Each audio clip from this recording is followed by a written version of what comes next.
Okay, hello everyone. Hello. Our topic, as you see, I called it the moral dilemma, and it's actually going to deal with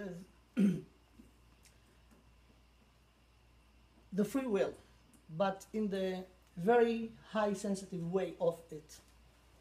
I think everybody could agree that if we want to define human being, what what makes the human being exclusive? We could agree that the fact that we are intelligent creatures who could make decisions, and we have this gift of free will. We are exclusive in this because no any other creature in the nature in the creation has free will. Everybody knows about the laws of nature, and the laws of nature makes the nature by force obligated to the laws of nature. The only exception is a human being, and in many ways we also obligated to the laws of nature. But there is one area that we are really, really free willers. Meaning we could choose to do like this or just the opposite, and it's up to our will. This is very exclusive, and in a way, this is what the Torah mean when the Torah says that we are in the image of God.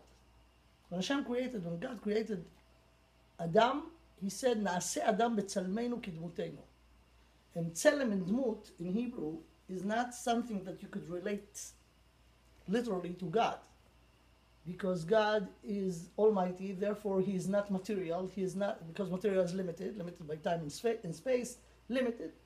So God is something that beyond any limits.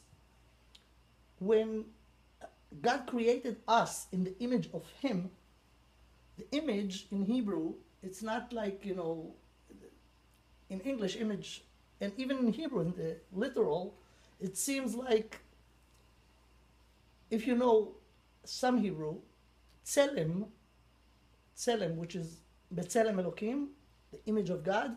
Tselem in Hebrew, connected to the main letters in the word tselem are the letter tzadik and lamed. Tzadik and lamed is a shade.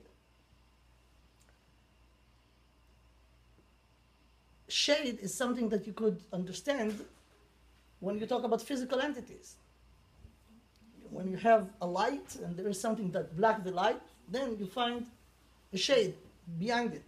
But shade also is a reflection.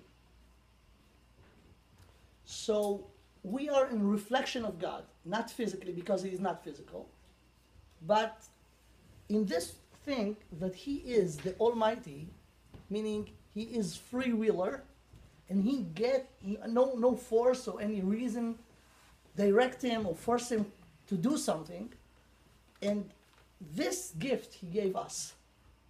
Why? Because we have a very big job in this world. As the Torah says, when Hashem created Adam, it says in the Torah, "Naaseh Adam b'tzalmeinu kidmutenu v'yirdu b'idgat hayam." I want to make now not another creature.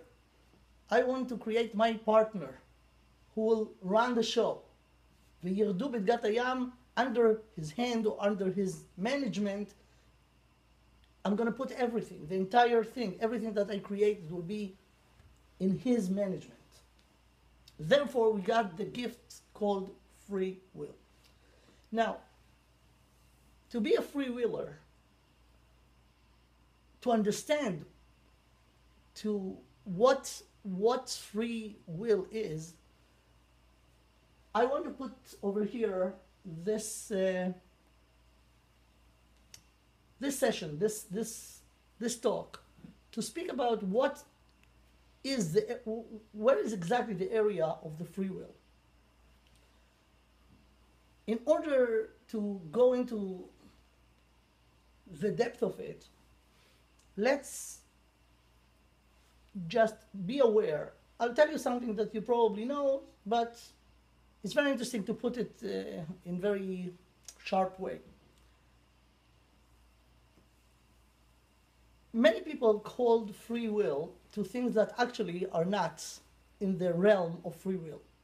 For example, somebody come to your house, and as a good host, you jump on him on the door already. What do you want to drink? Hot, cold, right? So you offer him options, and you have to choose tea, coffee, cold drinks, right? Many people mistakenly will think that this is a classical free will, right? I have few options, and I have to choose, right? It's not. This is not free will. This is something that we could call preference. Free will is when you have to decide between two opposite options. When you choose between drink or not drink now or drink in 5 minutes, drink this kind of drink or the other, it's not two opposites options. Why? Because you have to drink. You have to drink. Not now, in another few minutes. Not in another few minutes, another few hours. Not another few hours tomorrow. There is no way not to drink. Now, you could decide when, what. So this is preference. Those are not decisions. Free will is only when the two options are really opposite. Therefore, the classical free will be always between the must and the optional. We are aware of kind of dilemmas that come from inside of us and make us in very weird way. When you want to do something very much, but another voice inside of you telling you, listen, it's not the right choice. So we're talking about two voices that coming from inside of me. I identify with both of them. And for example, imagine somebody who is very hungry. He's very hungry, he's not home. He's in the market somewhere. He's very hungry, he has no money on him. And he's hungry, right? So he's very aware of the need to eat. But he have no money. And he have an option to take something from one of the shelves in the closest bakery without paying, meaning stealing, okay? I'm giving it to an extreme, okay? So here comes the inner conflict. The stomach says, I'm hungry now, I don't care, give me food. So he's about to send his hand, but something inside stopped him and said, wait, it's stealing. You cannot do it. I'm not talking about somebody who was going to die. Somebody who was going to be uncomfortable a little bit. He could wait another 2 hours and go home and eat something that belongs to him. Okay? But here we have the dilemma. The dilemma is between two voices inside of us. Okay? And here we have to make the decision. I gave one example, but it could be many, many kinds of examples like this. Imagine another thing. Let's say you are a journalist or just a person in a big party, and you have a good news about somebody. And if you will say it, you will be very popular. Wow, do you really know about this? But then you think, okay, but what about Lashon Hara? What about I'm going to hurt somebody? I'm going to give information to people about somebody, but he will not be happy with this, right? So you have conflict between those two things that comes inside you. From one side, you want to be popular. You want to do your work as a journalist. And the other way, you're going to kill somebody, right? Not physically, but you're going to ruin his reputation, whatever. So here, we are in real conflict in between us, between two voices inside us. This is the area of real free will. Now let's see. I want to put a theory and prove it. And I want to say the following. In order to understand this idea of free will, and in order to, when we in front of such a situation, to make the right decision, we have to analyze the person, meaning the human being, how we actually, where it's coming from, those two voices. In order to do that, let's go to the first quote from the Tanakh that I'm going to give here. Very famous verse in Sefer Bereshit, Perek Bet Pasuk Zayin, Genesis, second chapter, verse 7. ויצר השם אלוקים את האדם עפר מן האדמה, ויפח באפיו נשמת חיים, ויהי האדם לנפש חיה. This is the description of the human being is a combination of two parts. Afar min adama, dust from the ground, and a soul. What I want to say is the following. Those two voices that we spoke about before are actually the ramification of those two parts. The body, the physical, and the neshama, the soul, the spiritual. Be aware that in the examples that I gave, and those are only examples, right? We have a conflict between two options. The urge, what I physically want, and the value, which is something that I want to be, right? I'm hungry, so my urge is I want to eat. But here, what's in the other side? The value of don't steal. The value is an optional. The need is the must. Let me just make this even more clear. When somebody really irritates you, make you angry, right? Purposely. You have all the reasons to get mad, to be angry at him, right? If you're angry, if you really respond by being mad, you did something natural, completely natural. If you overcome the urge, and even though it's so annoying, you hold yourself and you are not get crazy or get mad, here you work against the nature. There is I never checked it out, but that's the way that people say that if you take a red something and just wave it in front of an ox, right? The ox will get really mad, right?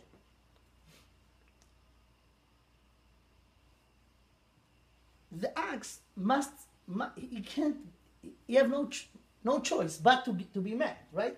But if somebody waves something in front of you and you are a human being, you could either behave like an ox or behave like a human being. I have a story that I always at this point remember. I had a friend many years ago that in Israel, he lived in Haifa. And about 30 years ago, he has to go to give, he is my colleague, so he gives lectures in philosophy. So he lived in Haifa and he had to give a lecture somewhere in the center, in Azov Tel Aviv, in the area of Tel Aviv. So he had to take a bus. This bus comes every 20 minutes. So he came to the bus station exactly at the time when the bus was about to pull out and go, right? So the bus driver saw him, and the next bus will be in another 20 minutes, right? The bus driver saw him, but it was the time he closed the door and he pulled out on his way to go. Okay, next time you'll come on time, right? That was the attitude of the bus driver. So my friend thought he deserved to be tricked. So he asked him, he yelled through the window. It was summertime, the window was open. He yelled through the window and and asked the driver, you know, you want to know what's the difference between you and the bus? The driver stopped immediately, and he never thought about the question like this, and he said, yeah, well, what's the difference between me and the bus? So he told him, you want to know the answer? Open the door. So he opened the door. He put his feet in he put his feet on in order just to make sure that, but he told him, listen, before I go up, let me tell you what's the difference between you and the bus. The bus must be a bus. You could be a human being. And this is it. We could, if we behave by impulse and by urges, we are not different than any other animal. When you overcome, and the fact that we could overcome urges and control them, that makes us human beings. Right? Now, what I want to say that those two sides or two voices that are the inner conflict that we have, and the example that I gave, let's go back to it. I'm hungry. I don't care. I want to eat now. This is one voice. The other voice says, but listen, it's not yours. Or if you're Jewish, it's not kosher. Let's say it's yours. You could buy it, but it's not kosher. So what's here on those two sides? Or the physical needs and the spiritual value. Here, only here, you have a conflict between the must to the optional. This is the area of the free will. What I want to say is that those two voices actually are coming from those two elements that we are combined with.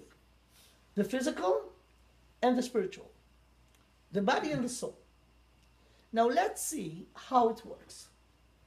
There is a famous verse in Sefer Kohelet.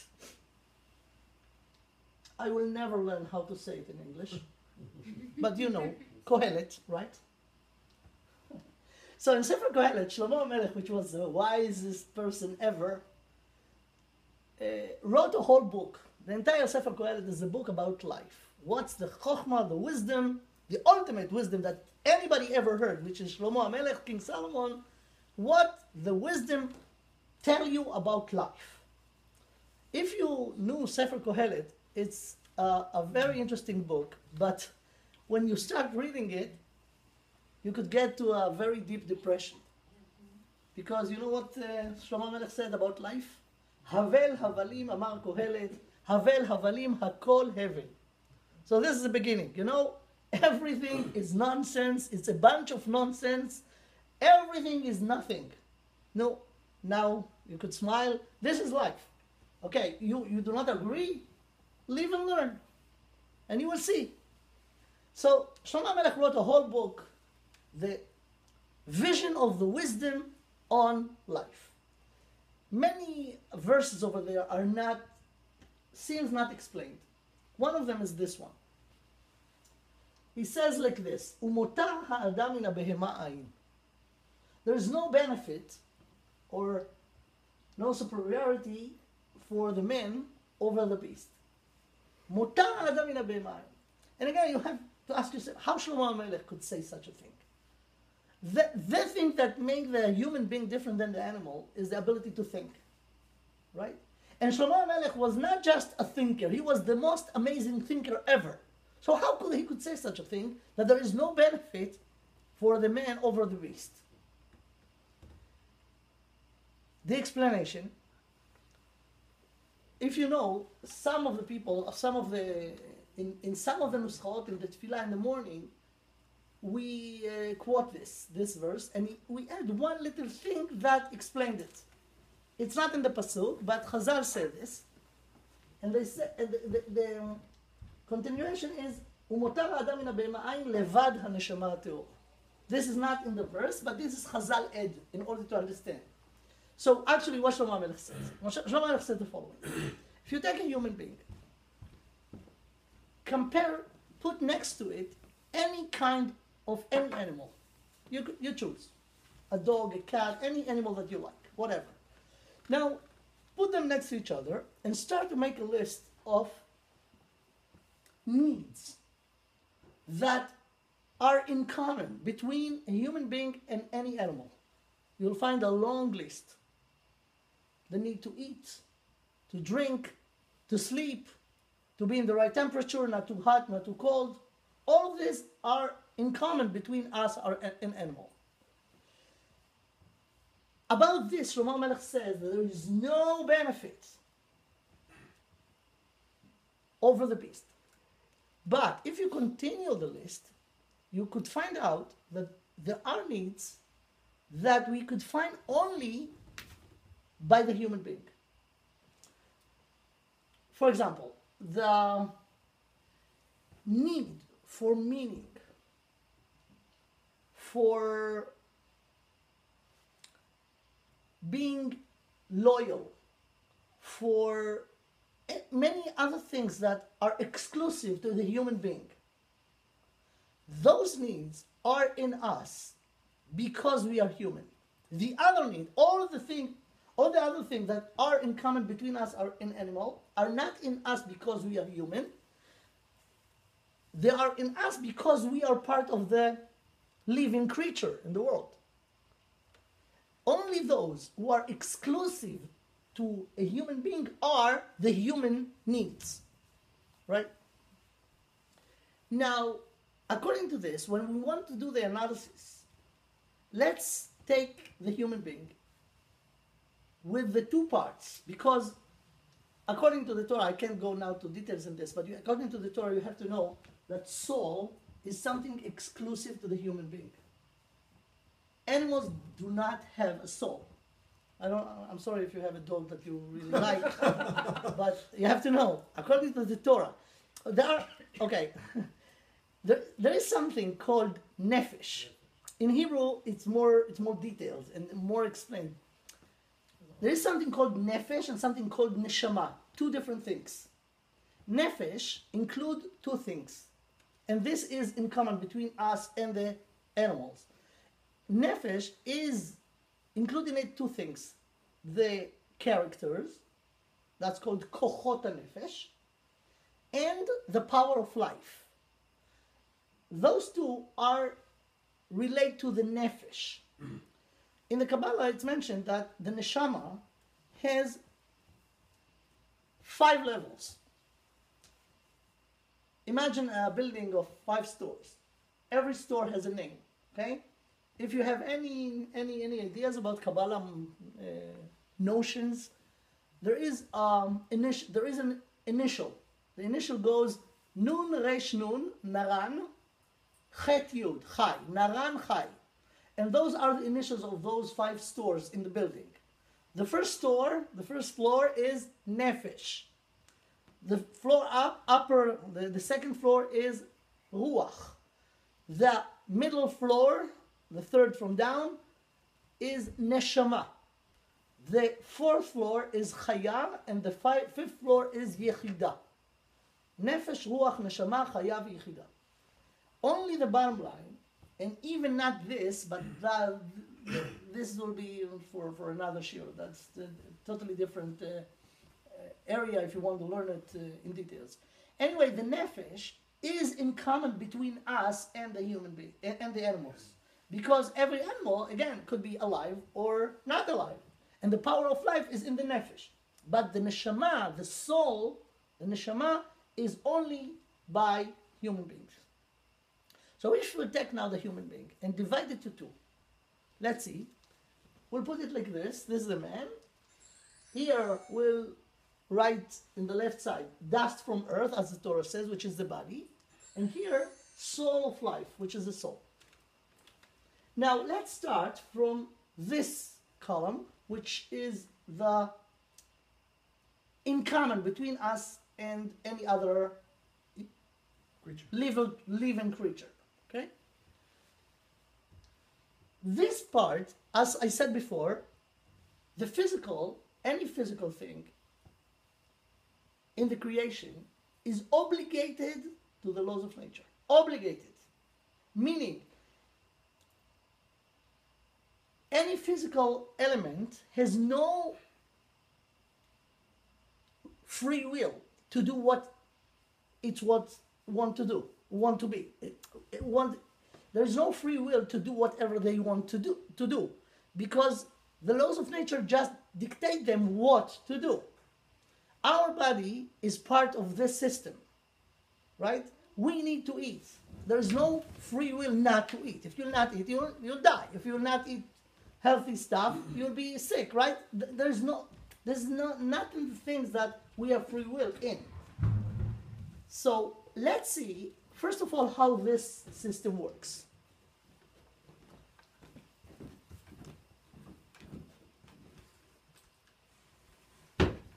This is amazing for those of you who know some Hebrew, even some. I will try to translate in order to understand the depth in it. The body is physical. How do you say physical in Hebrew? Physically.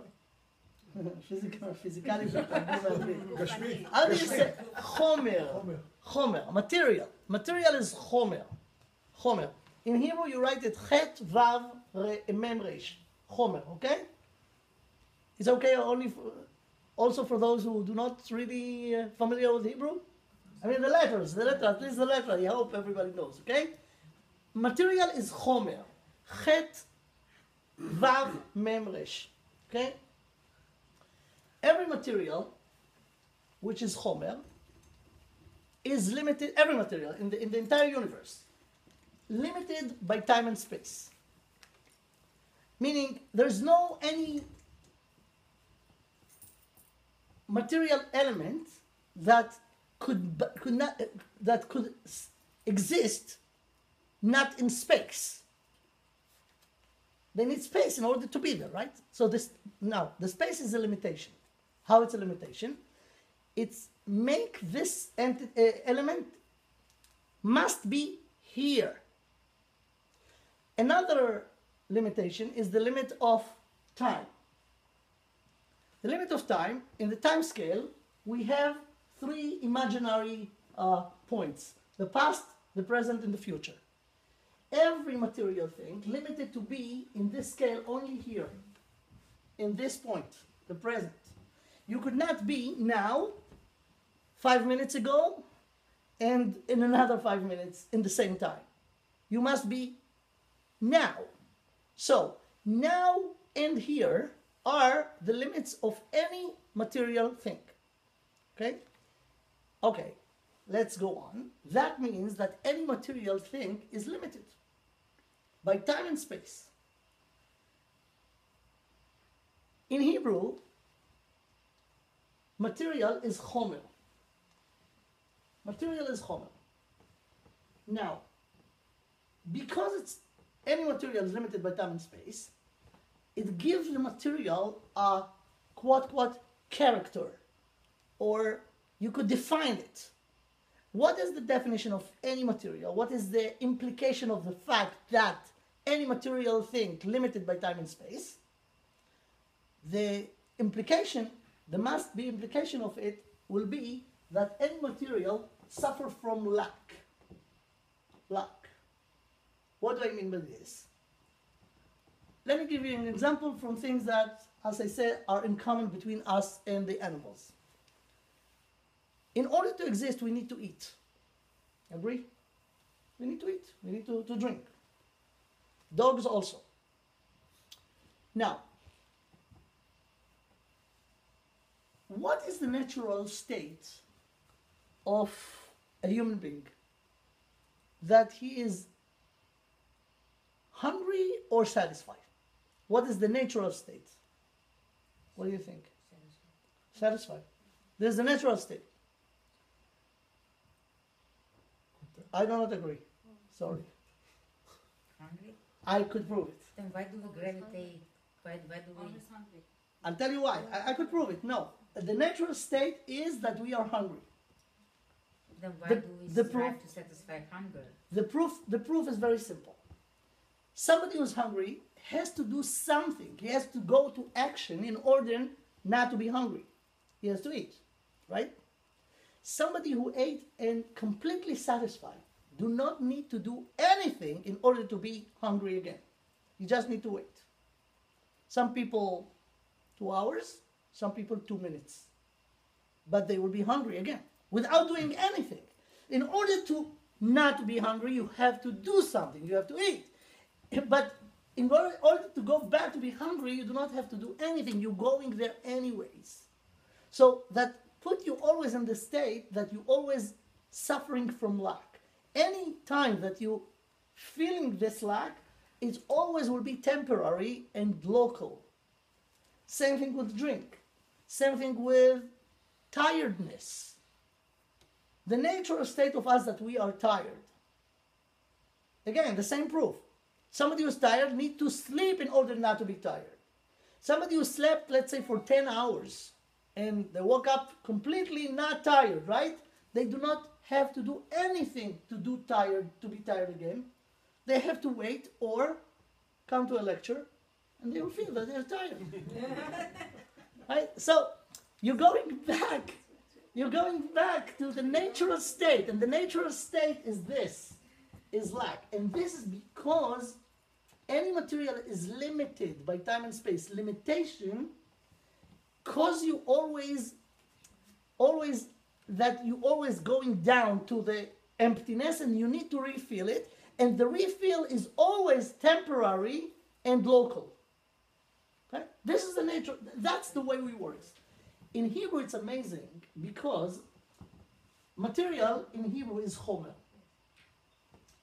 Lack in Hebrew is choser. Choser. You could see that there are in common between those two the letters chet, vav, and resh. I think it should be lack of. This is more. Okay. It should be the word lack of. Lack is the basic. Yeah, okay, fine. Lack of. Fine. So you could see that the letter chet, vav, and resh are here in the word choser and the word chomer, because the essence of the chomer is the choser. Now, if you will take the mem and the samech out, you will get a word in Hebrew by itself, which is those three letters, chet, vav, and resh. Chet, vav, and resh in Hebrew is a whole. Whole. And to understand it even better, let's take from astronomy the notion called black hole. What's a black hole? A vacuum. A hole by definition, meaning that anything that you put in order to make it not holy will just disappear in, and the vacuum will stay there. And this is actually the essence of material. Material is a lack, a vacuum. This is material. Now, let's go back to our issue. Because we have material in us, this gives us the character, gives us the need to always take from out in. And if we go now to psychology, there are two notions, egoism and altruism. Egoism is the need to take from outside in. Why you have this need? Because you always feel the lack, you feel the vacuum in.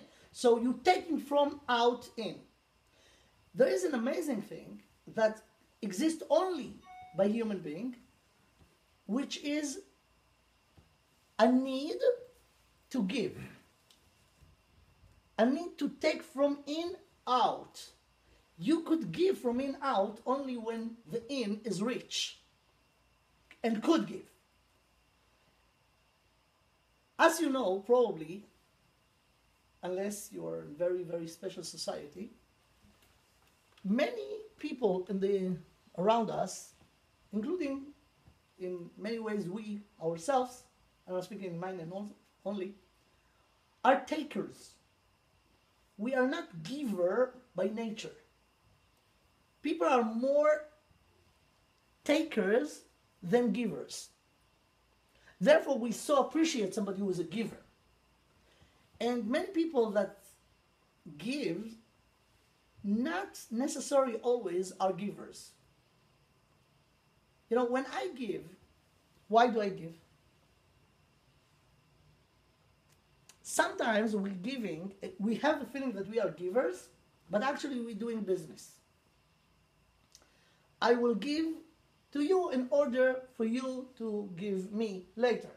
When I'm going to pay in the grocery store, I'm not giving tzedakah to the owner, right? When I give to the cashier, I'm just paying for merchandise. I pay. It's not giving, it's business. So when I'm giving, in order to get, and many people do that, and they think or consider themselves givers. Let's say, if somebody give a donation, that's nice, right? Give a donation. Let's say, now in Israel, you know, all these people that's suffering over there. Okay, we want to donate to the soldiers, right? Good, nice. But many people who will donate will insist that their name will be on the building. This building was donated by the... What if they will give and somebody will just forget to put the sign and they will come to visit, let's say. Some of them will be really upset. Some of them will say, okay, this is the way you relate to me, I'm not giving anymore. So, you know, giving is very nice, but some percentage of it is selfish. For my happiness, for my reputation, for people to know that I'm such a giver, right? So, in a way, I'm not giving 100%. Few percent are in interest, so you're not really a giver. And if you're giving only in order to get, and if you will not get, you will not give anymore, you are not a giver at all. You are a sophisticated taker. You are not a giver. Because the bottom line is what I get from it. If I get pleasure or get anything, I'm actually getting to myself. I'm using you as a tool to make myself happy. So, but actually it's me. If you really give in order to give, this is a big thing. And this thing could be, it could happen only because we have the soul. The body is a material. Material is limited by time and space. Therefore, the body, be aware of this, body, material, will never give. Ever. If the body will give, it's just in order to get. Only. If we have the ability to give, pure giving, it's not from the body. It's from the other side. We'll get to it later. But the body could give only in order to get. And usually it's only getting. Okay? So, the chomer and the choser, the lack, that the essence of the chomer come from the fact that the chomer is limited and therefore it's always getting from outside in. Okay? Now, if you remember the dilemma that I spoke about in the beginning, you're hungry, but it's not kosher. You're hungry, but it's not yours. You're hungry that the body needs, because you're hungry. Now, in order to overcome it because of the value of don't steal, this is not comes from the body. The body is really not interested in those values. You know, a hungry lion eats a zebra and has no problem of murder. Never. We never saw any lion that has a psychological problem because he ate a zebra for dinner and he think, wow, what did I do? This zebra is a mother of 7 little zebras, and now they will grow up without a figure mother, and they have a lot of psychological. Never. Lions do not work this way. Human being could. It's an option. Okay, so now let's see how the system was working. The system over here, if you remember this, now I want to make the system over here to show how this thing is automatic and obligated to the laws of nature, and this is the way most of our decision, if we'll be aware of them, you will see that they are automatic. We think we do it. No, other forces in us and outside of us makes us do this, and we are not doing any decision in this. Let's just fill it out. Okay, let's go back to this. We have a body. A body is material. Material is limited by time and space. Therefore, we could write down out of this that the material has, it's the lack. I mean, this is the essence of it. It's a whole. Therefore, what's going on? Therefore, you have the urge to take from outside in. Now, there is another very important element that God, the creator of the material, let's talk now about the human body, made in it in order for it to get what it needs. As you know, when we are hungry, we feel uncomfortable. And if we're very hungry, we feel very uncomfortable. And if we really didn't eat and it's become dangerous, we're going to have a headache, we're going to get even fainted or worse. Meaning, there is a system over here, built in order to protect the body, there is a system that shows you, listen, take care of your need to eat. But it seems apparently that this will be enough. You feel uncomfortable, that would be a good, how do you say catalysator in English? Catalyst. That will be a good catalyst, thank you, to push you to eat, right? But God put another addition, amazing system, that it's not enough that when you're hungry, very hungry, you didn't eat for a long time, that you will feel not good. In order to encourage you to eat, he built another amazing system called pleasure. There is a pressure when you're hungry, and there is a pleasure when you eat and fulfill the needs, right? When you feel the pressure, and I'm giving one example of you're hungry, you feel the pressure to eat, it makes you stop everything that you do, doesn't matter how important it is, and go eat. Now when you go to eat, you fulfill the lack, what happened? You have pleasure. The pleasure is, in a way, very sweet thing, but it could be very dangerous. Let me ask you again a question. The pleasure that we feel when we eat, and I'm talking about somebody who is very hungry, who is eating the most favorite food, fresh and healthy, and he is eating it, right? You got a pleasure? Yes. This pleasure, is it a mean or a goal? The pleasure. What do you think? The mean or the goal? When people eat and they enjoy the food, the pleasure, the enjoyment from the food, is that a goal or a mean? It's a mean. Okay, but many people will think or will want to have it as a goal. Many people eat in order to enjoy. Okay? Now, the real place of it, now you're very careful, that's good. The real place of this pleasure is as a mean, a catalyst, and not a goal. And again, we could prove it easily. You're hungry. You have in front of you the best food, your favorite food. You start to eat. You enjoy it. Let's measure the enjoyment. When you are very, very pleased, in the first bite or in the last bite? First bite. Right? What happened to the pleasure, you enjoy the food. What happened to this, if you measure it, when you continue to eat? It's going, it becomes lower and lower and lower, the pleasure, right? When you satisfy completely, you ate enough, right? You could not enjoy the food anymore. And if somebody will tell you, listen, you enjoyed it so much 10 minutes ago, continue to eat, but you can't if somebody will force you. It will become a torture. You have no interest whatsoever. That proves that the place of it is only to be a mean, a catalyst. Because if it was the goal, the most enjoyment, the most pleasure should be at the end, right?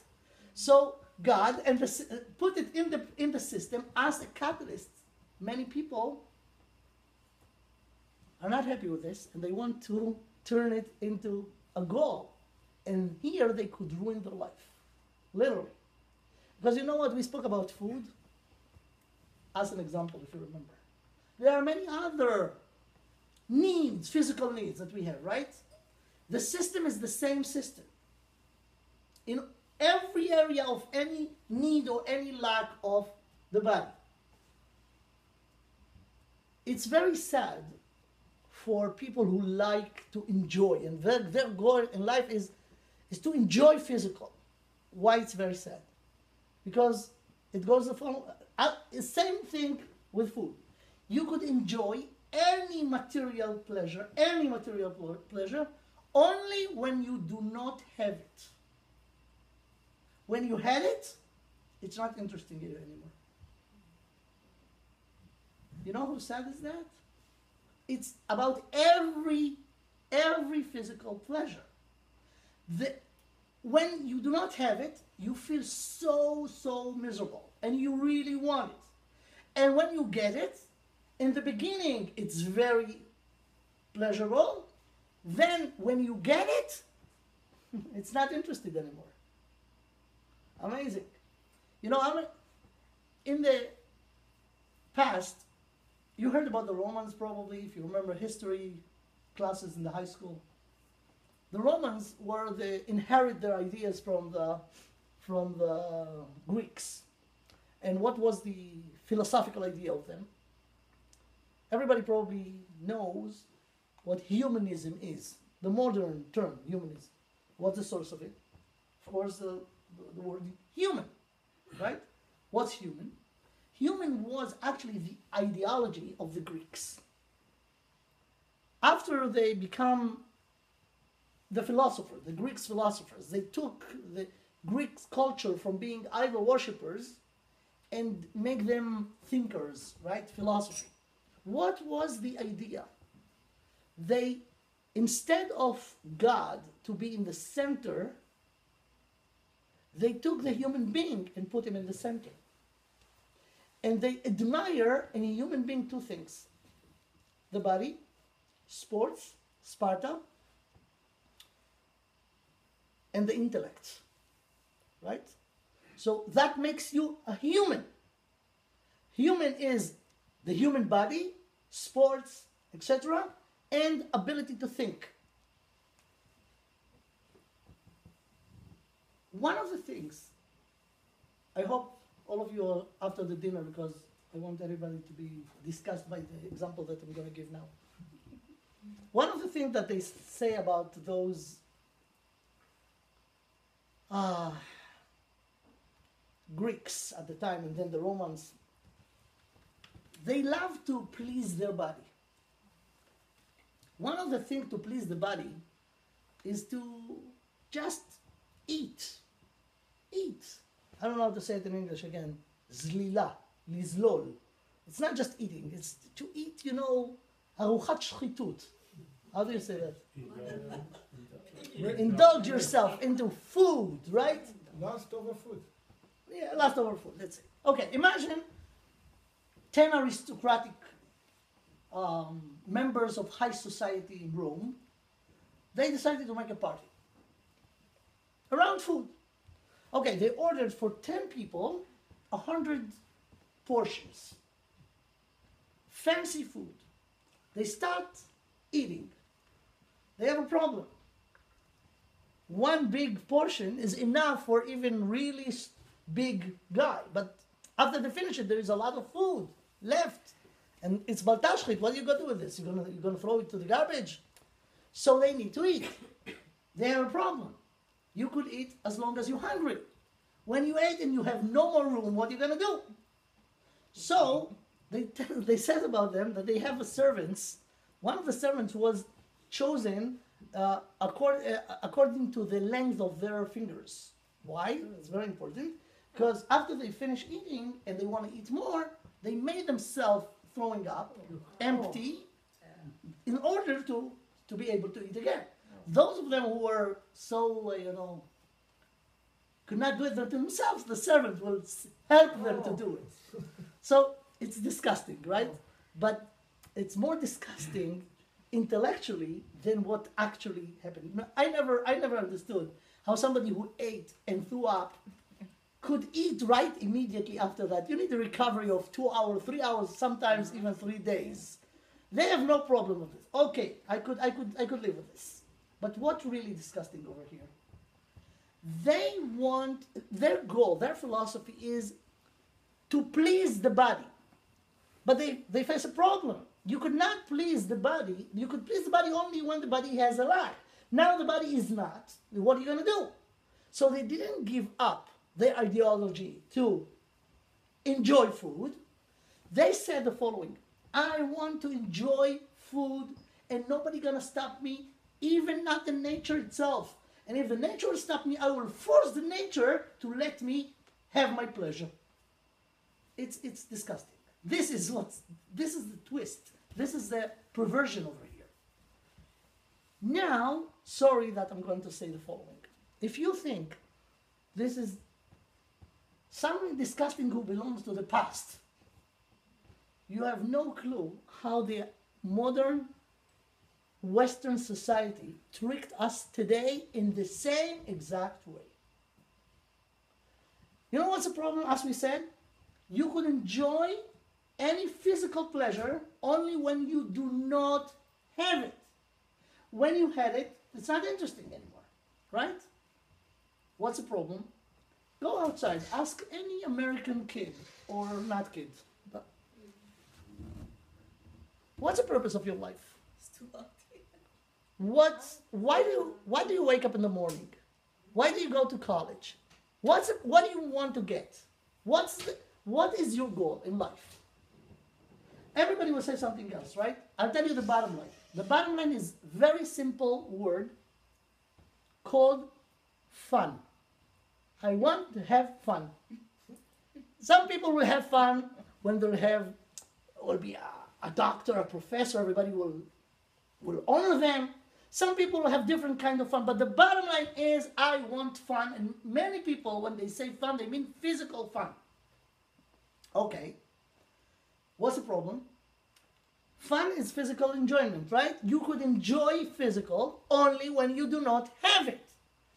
Because today we live in a society that we have everything that we want with big amounts. You know what? It's caused us a big problem. We could not enjoy anything. Because you enjoy when you do not have, but you have it. Whatever you want, you have. You have no problem to get whatever you want. I'm talking about the medium person. Okay? So, if so, how people will develop any goals in their life? By the same trick of the Greeks. Want to show you how? Look. One of the things that many people feel here in America, that they will make it if they will have the right house, the right car, the right yacht, let's say, or helicopter, or private jet. Okay?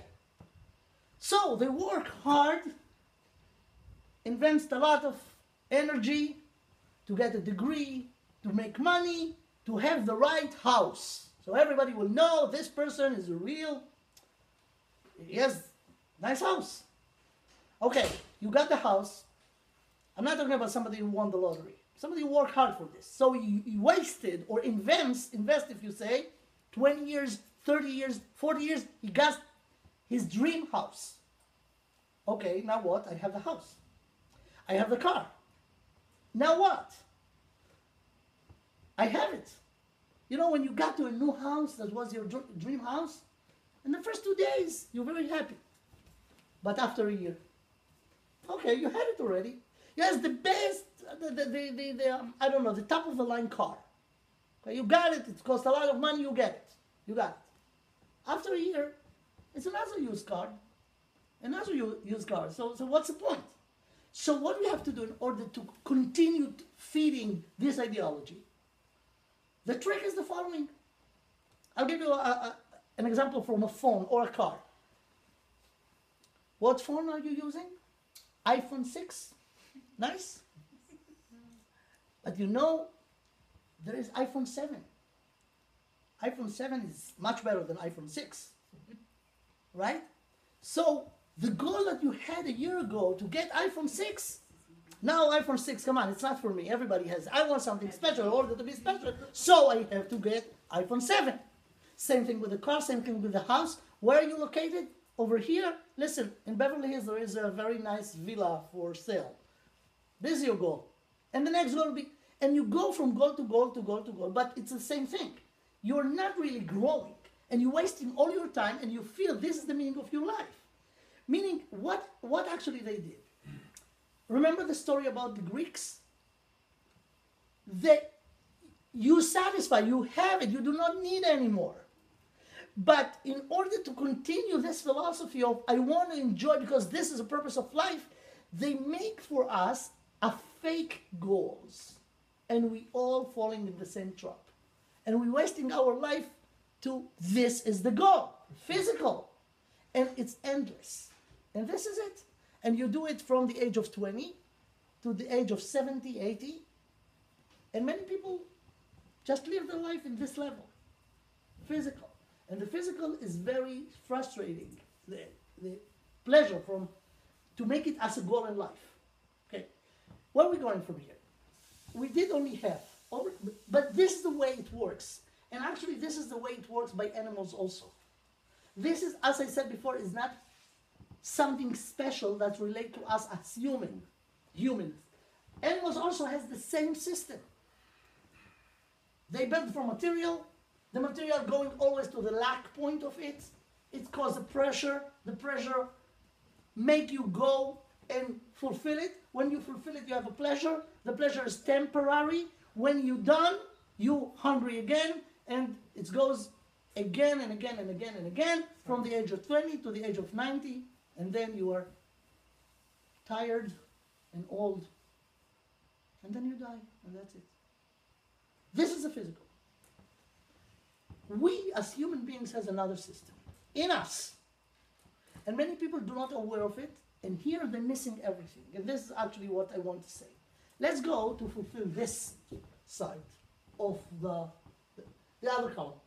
Aside from a body, we have a soul. How do you say soul in Hebrew? Neshama. But one of the name of the neshama is, as we said before, Chomer is a material. Material is limited by space and limited by time, right? The opposite of the material, the Chomer, is the spiritual. In Hebrew, you call spiritual Ruach. That's one of the name of the neshama. Nefesh, Ruach, neshama. Be aware that the word Ruach include the same letter, Chet, Vav, and Resh, but in just the opposite direction. Right? Chet, Vav, and Resh, but it started from the Resh. So, about the material we know. We have laboratories. The laboratories checking out and teaching us what material is. Because it's limited by time and space, it's measurable. Therefore, you could define it and understand it, the material.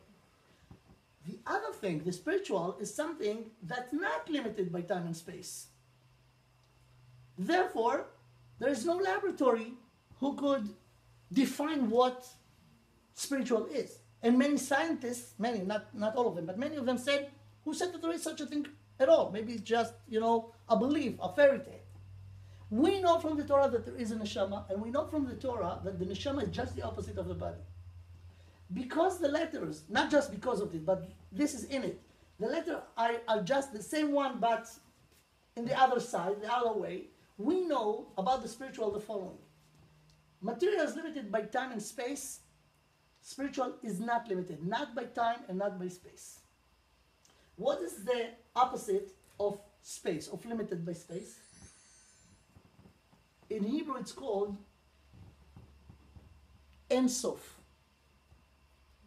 Ein Sof is the opposite of Makom.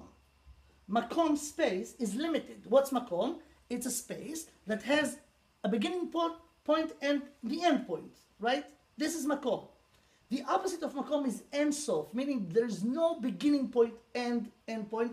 It's en sof, no limits.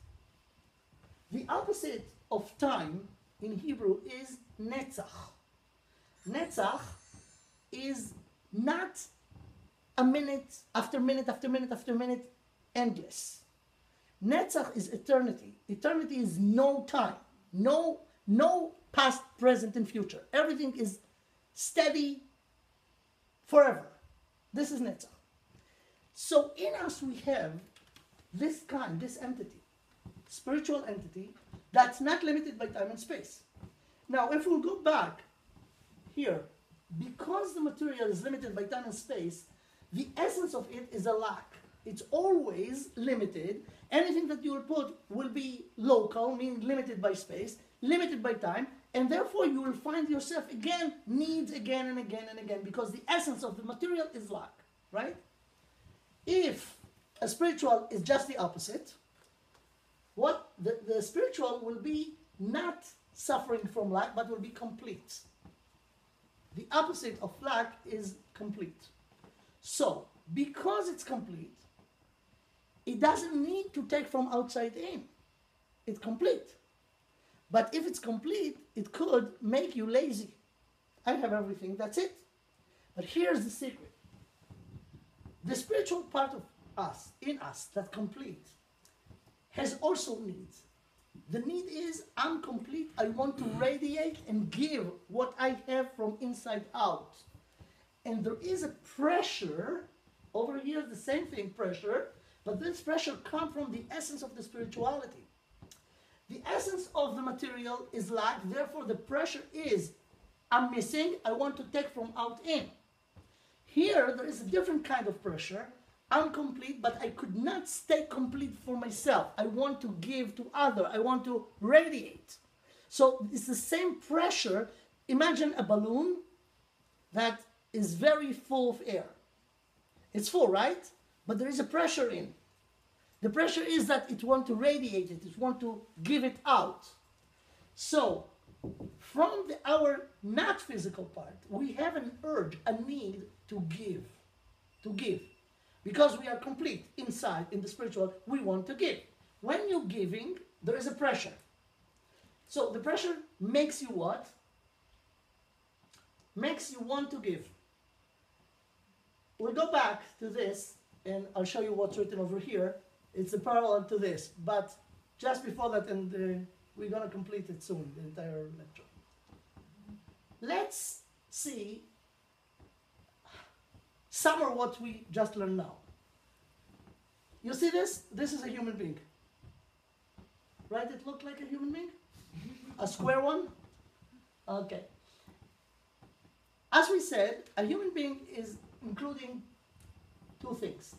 Physical, material, the body, and spiritual. Ruach, spiritual. So this is a man. Afar min ha'adama nishmat chaim. Now take the man and put it in the world. There's the world. Because we have physical dimension, which is a vacuum, lack, what will be the interaction, the connection between the person and the world? It will be an arrow that goes from outside in. Because you need the world in order to fulfill the lack that you have in. This thing called egoism, or the attribute of taking. Our relationship with the world is the supermarket who give us what we need.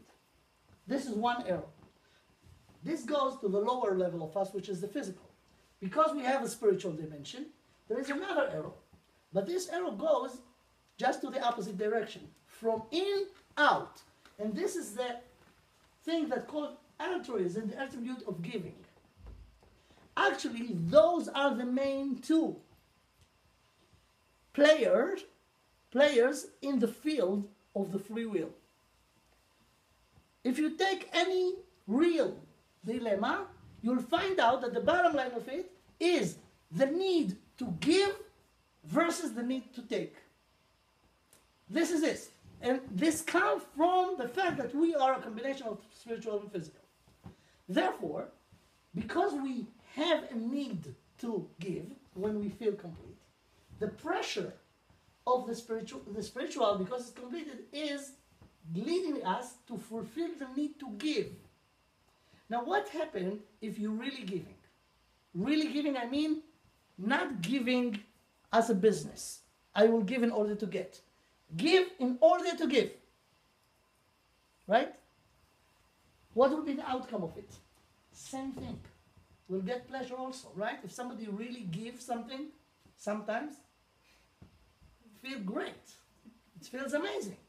If you really do something, pure thing, you sacrifice a lot, you didn't get anything, you just feel amazing that you did the right thing. You get a pleasure, for sure, right? If you never tried it, try it. You'll see. It's an amazing pleasure.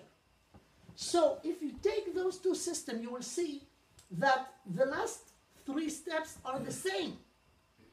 There is a pleasure here in the physical.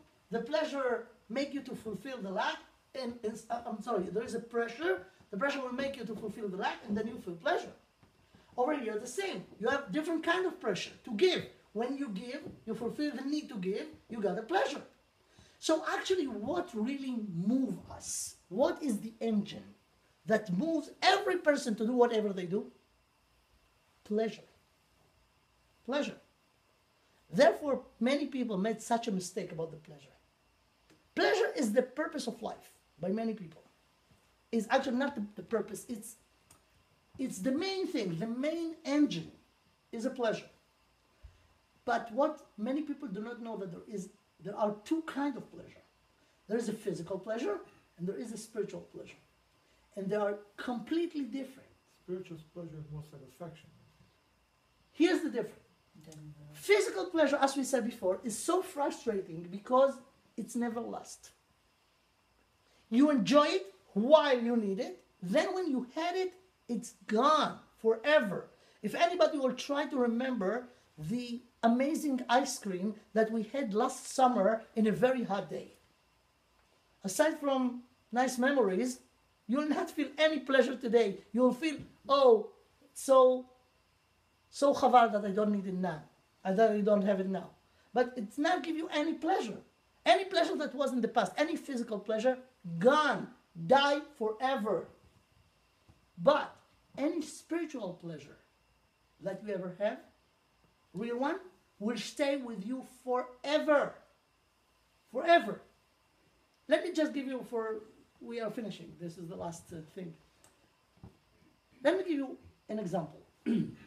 Imagine a young boy, young, I mean, let's say 18, 19, that really, really love cars. And he has a special car that he wants to have, this car. Okay, he took all the money that he has and he got this car. And because he loved this car so much, he is very interested of what this company gonna bring what will be the next model for next year. So there are magazines. He read all the magazines. He got it on the mail, and he decided now the purpose of his life. Now he's 20. At the age of 21, to be the first one to have this new model. He knows that it will cost him a lot of money, so he starts to work in order. He doesn't have any other obligation. He's not married now. Cars, okay? So he worked a whole year saving the money in order to get the car, the new model. About 2 weeks before those models came to the markets, he went to check out. They told him, yes, this car will be here in 2 weeks. Okay, he started to make the arrangement. He need to sell the old car and add the money and buy the new car. Let's say the new car will cost him another $15,000. Okay? He said that he have it. 2 weeks before the end of the year, before the car will be in the market, he has the money. He started to look for a potential buyer for his old car. He finds it. Everything seems according to his plans. Now, about a week before he gonna fulfill his dream, he got a telephone call that put him in a real dilemma. Very good friend of him, in the other side of the line, told him the following thing. Listen, we have in common a very good old friend. This old friend has recently health problems, and they find out that both his kidneys gone, and he's gonna die. We're looking for a kidney donor, and we find one, but this guy do not have health insurance, and it costs a lot of money, and we ask everybody who could help to help, and we collect a lot of money. We have $15,000 that we missing, and you are the last one that we calling, and we have to make the decision within an hour. Are you ready to give? Do you have the money? So now he is in a big problem. He has the money, but the money is for the car, and the car is right around the corner in 2 weeks. So he's in a big dilemma. What's he gonna do? In one side, he loved the car. He dreamed about it the entire year. He worked so hard. He had the money. The money is for the car. But within an hour, you have to decide what to do. And he thought to himself, how could I not give the money and let my friend die, and I will drive a new car? And on the other hand, so he said, for sure I have to give the money. But then he thought, what? All the dreams the entire year? What am I going to do? He's in dilemma. Now, any person that will be in this kind of dilemma, again, what's in on the two sides? Giving and taking. This is it. Now, let's take two options. He will have this dilemma, and then he will decide at the end, you know what? I'm giving the money to save my friend. Okay, I will work another year. I will drive my old car, and another year I will get the model of the next year. Okay? To do this, you have to sacrifice a lot, right? This is one option.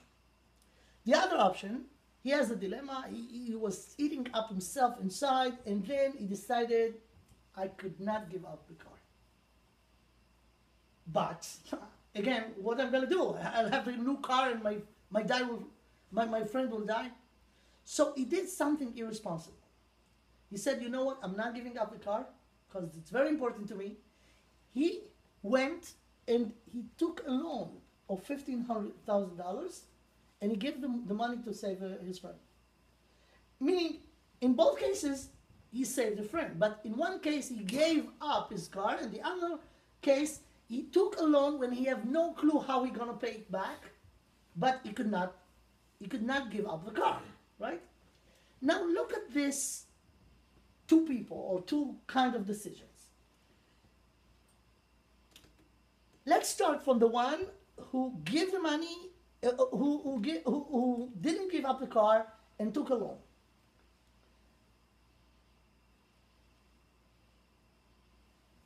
The friend will go to the treatment, everything will be fine, but he will have the car. The car is very important to him, right?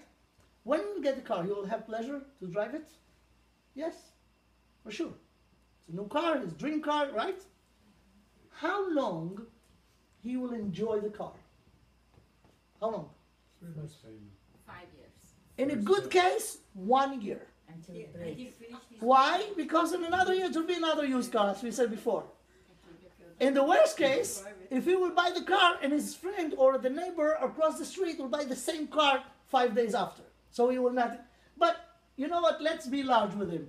1 year. Good.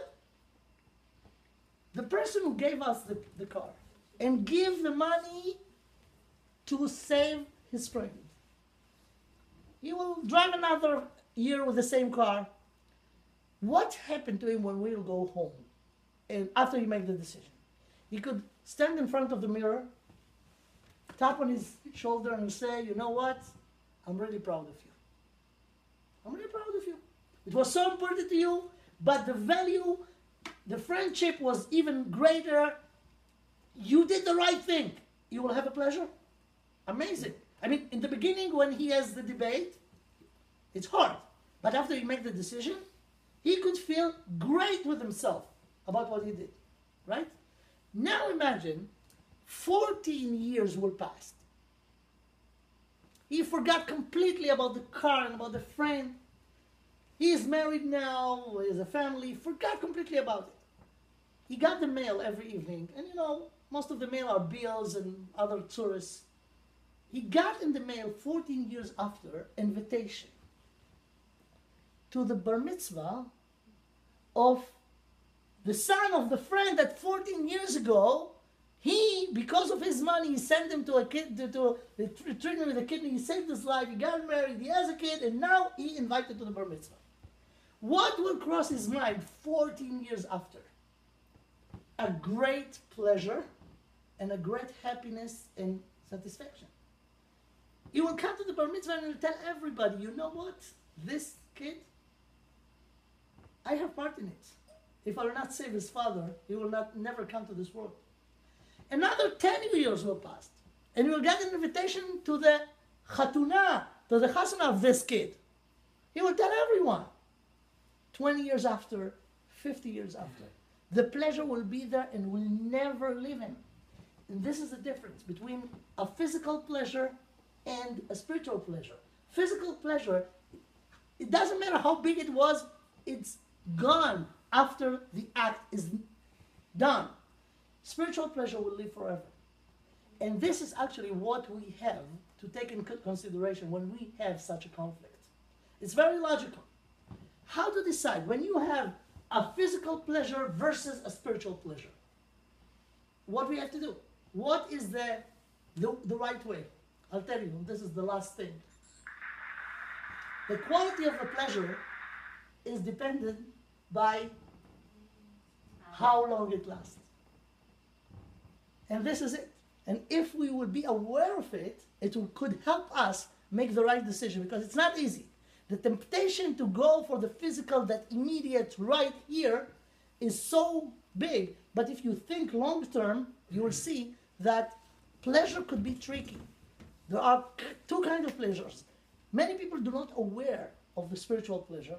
They know one thing: I want to have fun. I want to please myself. Because they do not know about the spiritual, they're channeling all the action to the physical. And over there, it's frustrating because it's always very temporary. It's not permanent. Actually, that's what I wanted to deliver. This is actually the lecture. Thank you for your attention. I hope it was not too heavy.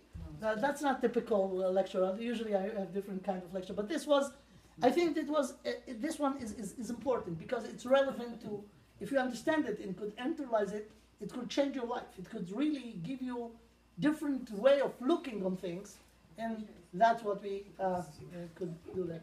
Over here, if you want, I'm recording all the lectures, and if you're interested of hearing this lecture or in other kind, every week I'm putting a new 2 or 3 new lectures, mostly about Parashat HaShavua, in depth, issues in the parasha.